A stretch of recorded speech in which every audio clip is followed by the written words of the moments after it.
Colonel military college में run for unity के तहत प्रतियोगी छात्र यहाँ पर उपस्थित हैं और अभी इन लोग की प्रतियोगिता होगी। 200, 400, 800 मीटर दौड़ और 100 मीटर दौड़ प्रतियोगिताओं में बच्चे सम्मिलित हो रहे हैं। दूसरे में नहीं और 100-200 में भाग लेंगे, ले सकते हो तो। ये इवेंट ये हो गया छोटा। दूसरा है 800, 1500।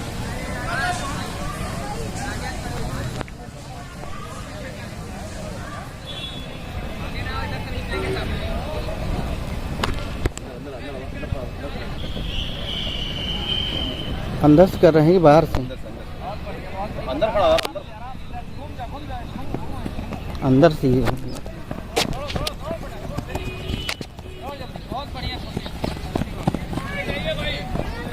तो बाहर दौड़ा देना यार, सब रनिंग बड़ी खराब बनी है यार। रनिंग बहुत खराब है। हट जाओ यार रनिंग। दौड़ो यार, अंदर से कुछ दौड़ो।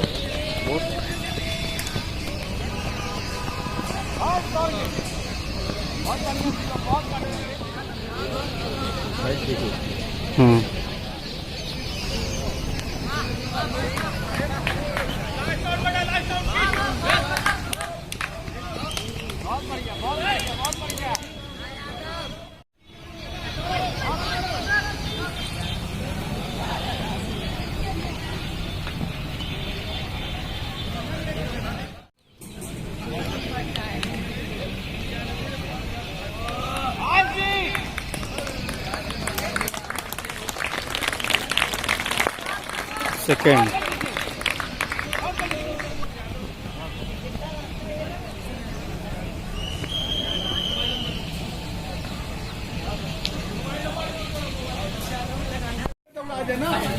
नौ बाकी 800। Yes sir.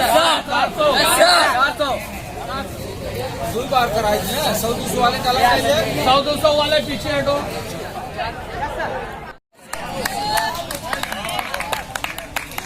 First, second,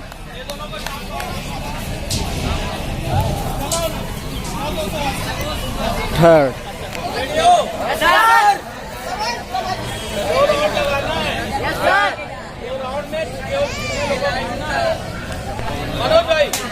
Manoj sir और किनारे हो जाइए।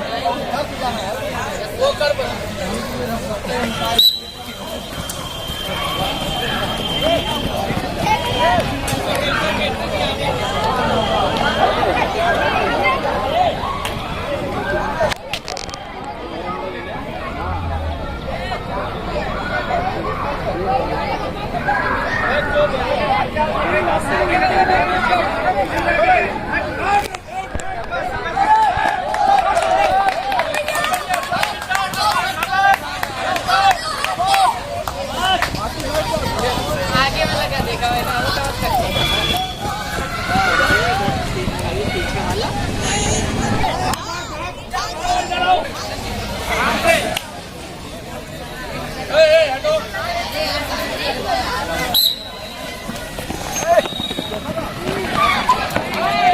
देखो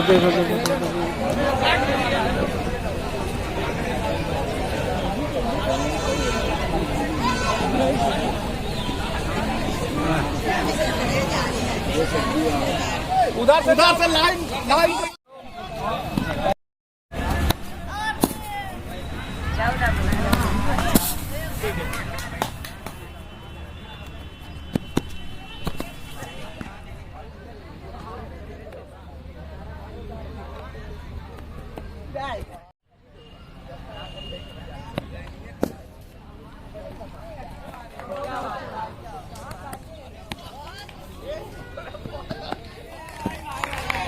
हरिया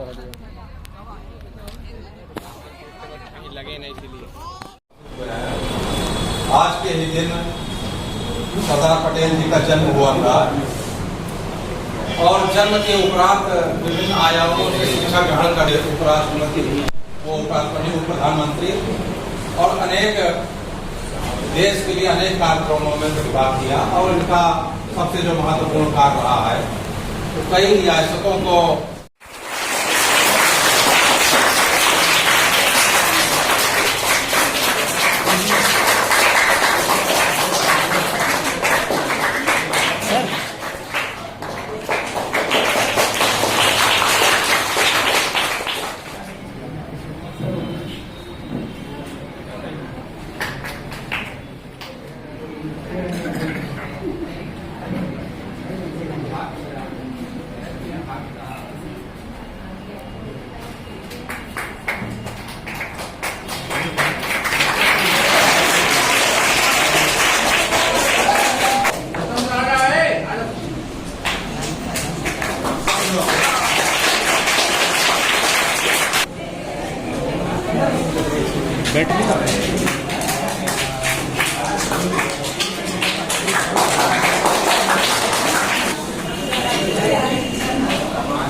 पुरुष कहा जाता है।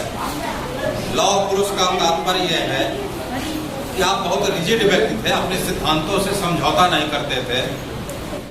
सरदार वल्लभ भाई पटेल की जयंती मनाई जा रही है यहाँ पर। तो 21 अक्टूबर 1875 को नाडियाड में उनका जन्म हुआ और ये बहुत ही प्रतिभाशाली रहे और अपनी प्रतिभा के बल पर ही अपने देश को आज़ाद कराने में बहुत बड़ा इनका योगदान रहा।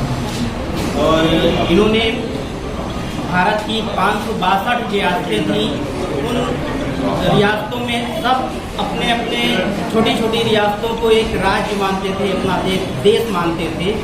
ये संकीर्ण विचारधारा से वो सब ग्रसित थे।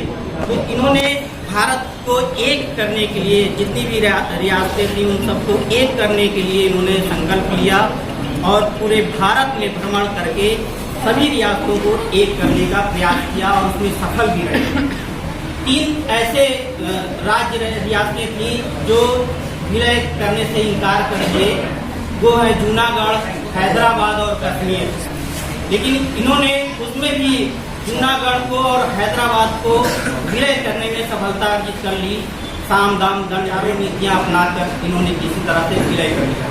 अंत में कश्मीर बचा। कश्मीर को इन्होंने विलय करने का प्रयास किया, लेकिन उसमें कुछ राजनीतिक अड़चनें आ गई जिसके कारण वो विलय नहीं हो पाया। और इस तरह से भारत को इन्होंने एक सूत्र में पिरो दिया, अर्थात जो 562 रियासतें थी उन रियासतों को एक कर दिया और वो भारत एक सूत्र में बंध गया। और ये इनका सबसे बड़ा योगदान रहा है। इसीलिए आज इनके जयंती पर राष्ट्रीय एकता दिवस के रूप में हम सब मनाते हैं।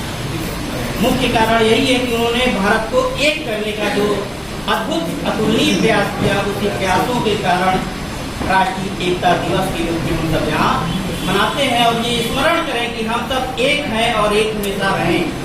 एकता के सूत्र में हम सब बने रहेंगे तो कोई देश हमारे देश में आक्रमण नहीं कर सकते। हम सब कहते हैं ना, एकता में शक्ति होती है। ये हमारे हाथ में 5 उंगलियां हैं और सब अलग अलग ढंग की हैं। अलग अलग विचारधारा के लोग हमारे देश में रहते हैं, अनेक भाषाएं हैं, फिर भी भारत की सबसे बड़ी विशेषता है कि अनेकता में एकता। तो एकता एनसीसी का ये मोटो है, एकता और अनुशासन। तो हम सब एक रहें और एकता में ही शक्ति है और शक्ति में ही विजय है। तो हम सब हमेशा इनकी बातों पर अमल करें, इनके विचारों पर अमल करें, तभी इनकी जयंती मनाना हम सब के लिए सार्थक होगा। और इस तरह से इनका 15 दिसंबर 1950 को निधन हो जाता है। तो इस तरह से हम इनकी जयंती को सफल मनाने के लिए इनके विचारों का अमल करें, ये संकल्प लें। जय हिंद, जय हिंद। बच्चे मेरे साथ रहो, थोड़ा आवाज बहुत आ रही है, कल को सुनो। श्रद्धा सुमन अर्पित करते हुए आज राष्ट्रीय एकता दिवस जो अनुकरणीय बातें हैं उनको आपसे आपके बीच रखना है। कोई भी जयंती मनाई क्यों जाती है? इसका सीधा सा अर्थ है कि उस महापुरुष ने जो कुछ कार्य किए हैं समाज के लिए, देश के लिए, उसको अपने जीवन में हम उतार सकते हैं। आमतौर पर जयंती मनाने का अब प्रचलन है, उसका जो मेरे हिसाब से सार्थक लाभ है यही है कि उसको अमल में लाया जाए। आप देख रहे हैं वर्तमान में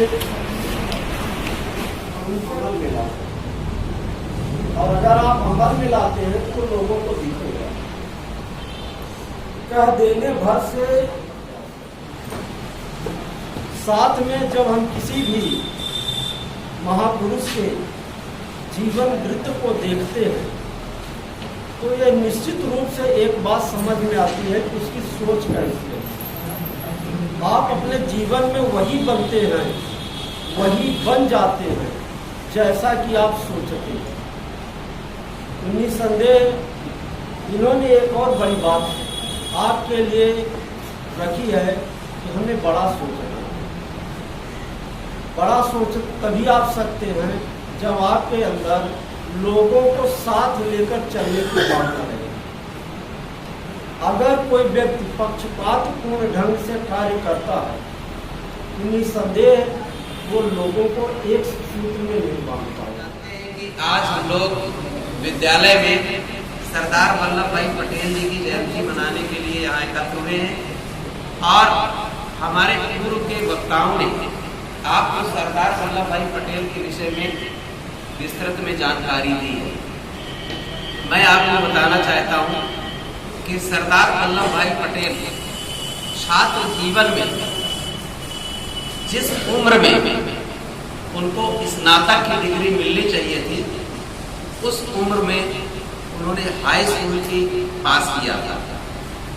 परिवार वालों को थोड़ा सा चिंता होने लगी कि मेरा बालक ज्यादा उम्र के बावजूद भी कम शिक्षा ग्रहण की, लेकिन सरदार वल्लभ भाई पटेल में इतनी प्रतिभा थी कि उन्होंने अपनी पढ़ाई को पूरा करते हुए लंदन से कानून की डिग्री लेकर जब वापस आए तो उन्होंने एक सभा गांधी जी की थी, विचारों से इतना ज्यादा प्रभावित हो गए कि उन्होंने देश को आजाद कराने के लिए उसी दिन कसम खा ली और ठान लिया कि मैं अपना पूरा जीवन अपना काम छोड़कर, अपना घर परिवार छोड़कर जब तक देश आजाद नहीं हो जाएगा तब तक मैं अपने जीवन को समर्पित कर दूंगा। मैं आपको बताना चाहता हूँ करने के लिए जो उन्होंने ऐतिहासिक कार्य किया है वो सदैव याद किया जाएगा।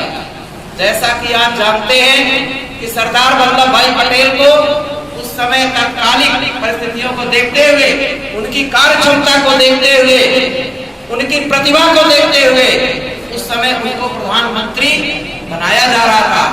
लेकिन गांधी जी के अनुरोध पर उन्होंने गांधी जी की बात मान लिया और पंडित जवाहरलाल नेहरू को प्रधानमंत्री बनने के लिए उन्होंने अपनी सहमति प्रदान कर दी।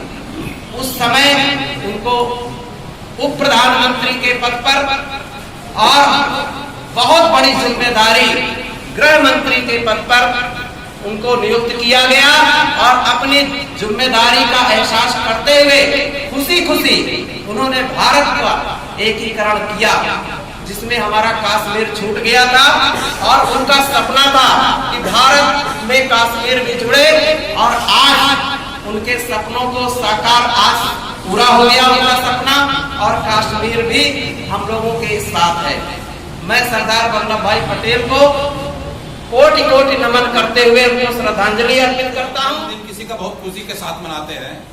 इसी खुशी के अवसर में विद्यालय में विभिन्न कार्यक्रमों का आयोजन किया गया था और उस आयोजन के परिणाम हम तक प्राप्त हो चुके हैं। जो बच्चे उन कार्यक्रमों में प्रथम, द्वितीय और तृतीय स्थान प्राप्त किए उनको पुरस्कृत किया जाएगा, उनका मनोबल बढ़ाया जाएगा। भाई पटेल जी की 147वीं जयंती मनाए जाने के उपलक्ष्य में इस गांधी गैलरी में उपस्थित श्रद्धेय प्रधानाचार्य जी, उप प्रधानाचार्य जी और आन प्रवक्ता अनिल तिवारी जी और हमारे वरिष्ठ प्रवक्ता श्री प्रभाकर शुक्ला जी, जगत बहादुर जी, नीरज दीक्षित जी और रविंद्र कुमार सिंह जी और अन्य सभी शिक्षक साथी और शिक्षिका बहनें एवं प्रिय बच्चों, आंदोलन में इनकी क्या भूमिका रही है और 562 छोटी बड़ी रियासतों को इन्होंने भारतीय संघ में सम्मिलित करके जो राष्ट्रीय एकता का निर्माण प्रस्तुत किया, जिसके कारण इन्हें लौह पुरुष की संज्ञा दी गई और इन्हें सरदार की उपाधि भी दी गई किसानों को लेकर के, जैसा कि अभी नीरज भाई बता चुके हैं। और इन्हीं की स्मृति में हमारी सरकार ने भी इनकी एक स्टैच्यू बनवाने का कार्य किया है, जो कि गुजरात में है। गुजरात के नर्मदा जिले में भारत सरकार की ओर से ये प्रस्ताव आया था और उस समय तत्कालीन मुख्यमंत्री वहाँ के, आज के हमारे जो प्रधानमंत्री हैं श्री नरेंद्र मोदी जी ने 31 अक्टूबर 2013 को इसका शिलान्यास किया था। और ये प्रतिमा इनकी जो बनी है, इतनी ऊंची प्रतिमा बनी है कि जो आज विश्व की सबसे बड़ी प्रतिमा के रूप में जानी जाती है। लगभग 182 मीटर है इसकी ऊंचाई, है ना। और इसको बनवाने का कार्य किया और इस कार्य में ये भी कहा गया है कि ये अपने कार्य के प्रति बता रहा हूँ कि कितने कर्तव्यनिष्ठ थे, वकालत किया करते थे। और इनकी शादी जब हुई थी 1891 ईस्वी में और 1909 ईस्वी में इनकी पत्नी का देहांत जो है कैंसर के कारण हो गया था। और जिस समय उनकी मृत्यु हुई थी उस समय ये वकालत कर रहे थे, कोर्ट में थे। और इनको जब सूचना दी गई कि आपकी पत्नी का देहांत हो गया, तो ऐसे नहीं बताया गया, एक नोट के माध्यम से इन्हें सूचना दी गई और इन्होंने उसको देखा और जेब में रख दिया। और जेब में रखने के बाद जब वकालत का पूरा कार्य कोर्ट का खत्म हो गया, तब जाकर के उन्होंने इसकी सूचना सभी लोगों को दी। हमारा कहने का तात्पर्य है कि अपने कर्तव्य के प्रति कर्तव्यनिष्ठ होने की जो सीख सरदार वल्लभ भाई पटेल जी ने दिया है, उसे हम सबको जो है करना चाहिए, स्मरण करना चाहिए। और जो राष्ट्रीय एकता के सूत्रधार हैं, हम सबका भी ये प्रयास होना चाहिए कि एक अखंड भारत का निर्माण करें, तभी जो है उनकी जयंती मनाना सफल होगा। इन्हीं शब्दों के साथ मैं प्रधानाचार्य जी से अनुरोध करूंगा कि मैं छात्र को नाम लेकर के बुलाऊंगा और आप उनको एक छोटा सा उपहार दे करके सम्मानित करेंगे, उसका गौरव बढ़ाएंगे, उसका उत्साह वर्धन करेंगे। तो इसी क्रम में सबसे पहले दौड़ प्रतियोगिता के परिणाम मेरे पास है। उसमें 3 वर्ग थे दौड़ प्रतियोगिता में, सीनियर वर्ग, जूनियर वर्ग और सब जूनियर वर्ग। इन तीनों वर्ग के परिणाम मेरे पास हैं। सबसे पहले मैं अपने नन्हे बच्चे सब जूनियर वर्ग के हरिशंकर पाल को यहाँ पर तालियों से इनका स्वागत किया जाए। उन्होंने सब जूनियर वर्ग में दौड़ में प्रथम स्थान प्राप्त किया है। बहुत बहुत बधाई इनको। और श्रद्धेय प्रधानाचार्य जी इनको पुरस्कृत करेंगे और उत्साहवर्धन करेंगे। इसके उपरांत जूनियर वर्ग में इन्होंने शिवा सरोवर नहीं है तो बाद में अपना पुरस्कार ले लेगा। और सीनियर वर्ग का जो दौड़ का परिणाम है उसमें अमित यादव, कक्षा 11 का विद्यार्थी है। अमित यादव शायद नहीं है, वो बाद में अपना पुरस्कार ले लेगा। दौड़ प्रतियोगिता के पश्चात इसी कक्ष में प्रश्नोत्तरी प्रतियोगिता कराई गई थी, जिसमें विभिन्न बच्चों ने प्रतिभाग किया था और उनके परिणाम मेरे पास है। प्रश्नोत्तरी प्रतियोगिता में विद्यालय के ही कक्षा 12D के छात्र शशांक शुक्ला ने प्रथम स्थान प्राप्त किया है, जिनका विद्यालय परिवार वर्धन करता है। इसी प्रतियोगिता में द्वितीय स्थान प्राप्त किया है अमन सिंह, जो कक्षा 12D के छात्र हैं।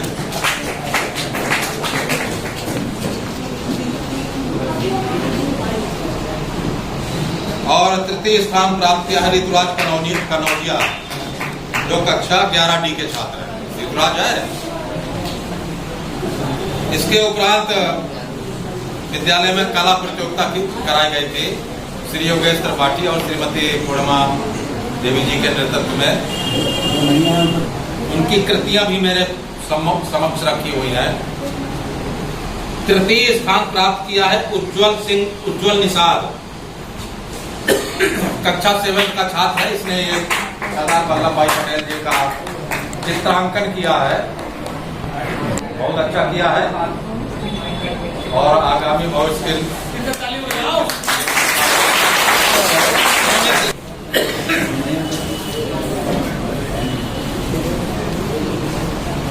द्वितीय स्थान प्राप्त किया है कक्षा 9 के छात्र ईशु ने, वो भी आ जाए। इन्होंने ये सरदार वल्लभ पटेल जी और प्रथम स्थान प्राप्त किया है आशीष पुरी, 10th के छात्र हैं।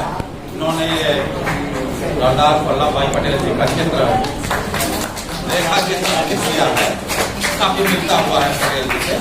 बहुत बहुत बधाइयाँ इन सभी छात्रों को और विद्यालय परिवार से की ओर से शुभकामनाएं। अगर यहाँ पर कोई जतिन जायसवाल 9th का लड़का है, क्रिकेट खेलता है, जतिन जायसवाल कक्षा 9th का छात्र से जो परिचित हो बता दें। शिक्षिका बहनें और प्यारे बच्चों, अभी हमारे पास आपके लिए 3 कार्यक्रम थे जिसकी सूचना आपको दी गई थी। मैं इसमें लगे सभी शिक्षकों को बधाई देता हूँ। उन्होंने अपने बड़े अच्छे ढंग से इस प्रतियोगिता को संपन्न कराया। हमारे खेल में कई लोग लगे हुए थे, क्विज में और चित्रकला में। तो उद्देश्य यही था कि किस तरह से हम बच्चों को जोड़ सकें। तो प्रधानाचार्य जी से मैंने बात किया था, मैंने कुछ पुरस्कार के लिए भी कहा था, छोटा ही सही, इस उम्र में छोटा ही पुरस्कार मिल जाए, मुझे लगता है कि बच्चे उससे अच्छे। इस एक बात के साथ कि अभी हम लोग का देख रहे थे कि अगर इतनी देश की रियासतों का एकीकरण ना होता तो भारत के कई हिस्सों में जाने में आप तो कई देश पार कर जाते। इस देश में गए, उस देश में गए, दिल्ली में गए, इलाहाबाद में गए, सब आपस में देश ही होते। अगर एकीकरण ना हुआ होता तो कई अंतर्राष्ट्रीय यात्राएं हम कर रहे होते। तो ये उनका एक बड़ा योगदान था जिससे हमें छुट्टी मिली, कम से कम भारत का एक सही स्वरूप आ सका। और इन्हीं शब्दों के साथ में आज के अवसर पर राष्ट्रीय एकता दिवस पर आप सबको बहुत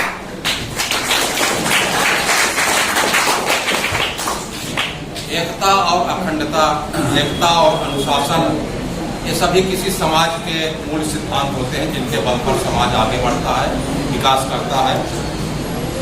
आज एकता दिवस के अवसर पर मैं अपने परम श्रद्धेय श्री प्रधानाचार्य जी से अनुरोध करूंगा कि आपको कुछ 2 शब्द बोले और उसके उपरांत श्रद्धेय पटेल जी के जन्म दिवस पर, इसके उपरांत कार्यक्रम के अंत में पटेल जी के जन्म दिवस के पटेल जी के सम्मान पर राष्ट्रगान का आयोजन होगा। उसके बाद उपरांत की सभा का समापन होगा।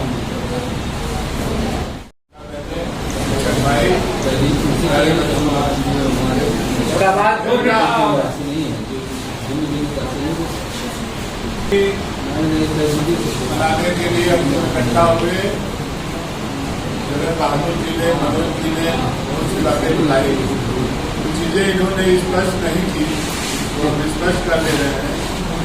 पटेल जी त्याग की जरूरत थी। त्याग कैसे, इनके जीवन में इन्होंने कितना बड़ा त्याग किया। जब इनकी शादी हुई तो बड़े गरीब परिवार, तो 4-5 साल इन्होंने पैसे इकट्ठा किए मेहनत करके कि हम उस पैसे का उपयोग करके लंदन जो है मेरे ला की पढ़ाई करने जाएंगे। देखिए संयोग ऐसा हुआ कि जब लेटर आया लंदन से तो स्वीकृति, तो इनके बड़े भाई विठल भाई पटेल, इनका नाम था वल्लभ भाई पटेल, इनके बड़े भाई थे विठल भाई पटेल, और वह लेटर संयोग से उनको मिल गया। अब उन्होंने जब देखा कि अरे मेरा छोटा भाई लंदन जाएगा कानून की पढ़ाई करने के लिए, तो उन्होंने इनसे रिक्वेस्ट किया कि भाई हम तुम्हारे बड़े भाई हैं और हमको जाने का मौका पहले मिलना चाहिए, नहीं लोग क्या कहेंगे कि बड़ा भाई नहीं गया छोटा भाई। आप समझिए 5 साल इन्होंने उस पैसे को इकट्ठा किया था, 9-10 हजार रुपये इन्होंने अपने बड़े भाई को भेजा और वो 10,000 रुपये भी उसको दिया। तो ये त्याग की भावना थी। एक कर्तव्यनिष्ठ कितने थे ये? मनोज जी ने इशारा किया कि जब इनकी पत्नी की डेथ हुई तो ये कोर्ट में बहस कर रहे थे और एक स्लिप इनके पास आई, उसमें इनके पत्नी के देहांत की सूचना थी। उस स्लिप को लेकर के इन्होंने जेब में रख दिया और पूरी बहस जब खत्म हो गई तो जज ने पूछा से बीच में आपको एक स्लिप आई थी, वो क्या है? तो उन्होंने कहा कि मेरे पत्नी की मृत्यु की सूचना। जज भी बड़ा आश्चर्यचकित हुआ, अरे आप अपने पेशे के प्रति या अपने कार्य के प्रति कितने समर्पित हैं कि पत्नी की सूचना, मृत्यु की सूचना आने पर भी आपने बहस को बीच में रोका।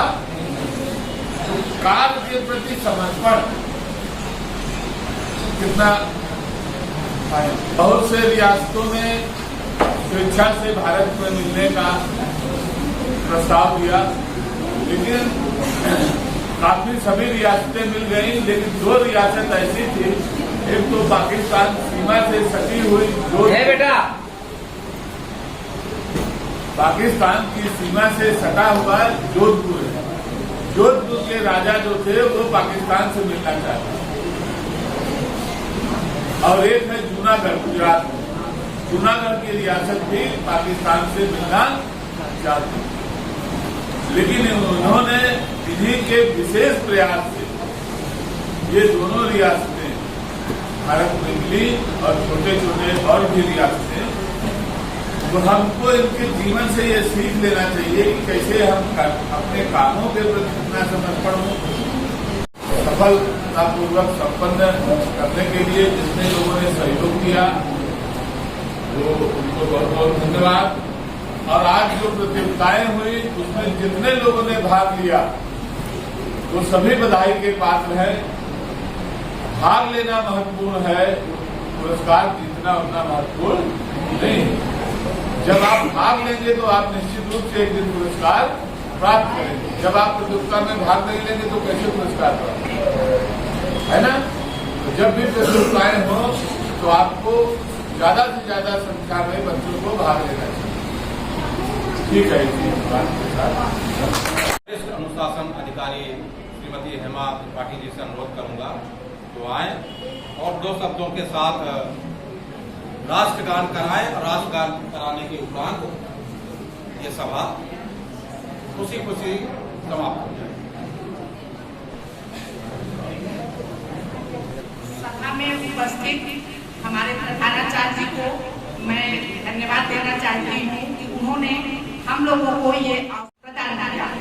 उसके साथ ही मैं अपने प्रधानाचार्य लालजी यादव सर, सुनील तिवारी सर और हमारे वरिष्ठ प्रवक्ता सभी को मैं बधाई देती हूँ और धन्यवाद देती हूँ कि उन्होंने यहाँ उपस्थित होकर कार्यक्रम को सफल बनाया। साथ ही मैं अपने अध्यापिका बहनों और हमारे अनुज भाइयों और अध्यापकों को भी धन्यवाद ज्ञापित करती हूँ कि उन्होंने हमारा मनोबल बढ़ाया रखा और इस कार्यक्रम को बहुत ही सुंदर कार्यक्रम बनाया। साथ ही मैं अपने प्यारे बच्चों को बहुत ही धन्यवाद देती हूँ और कि उन्होंने अपने सभी भागों में, सभी कार्यक्रमों में प्रतिभाग करके इस कार्यक्रम में चांद लगा दिया। आप सबको और अपने कर्मचारी गण को भी मैं धन्यवाद देती हूँ कि उन्होंने व्यवस्था बना के हमारे कार्यक्रम को सफल बनाया।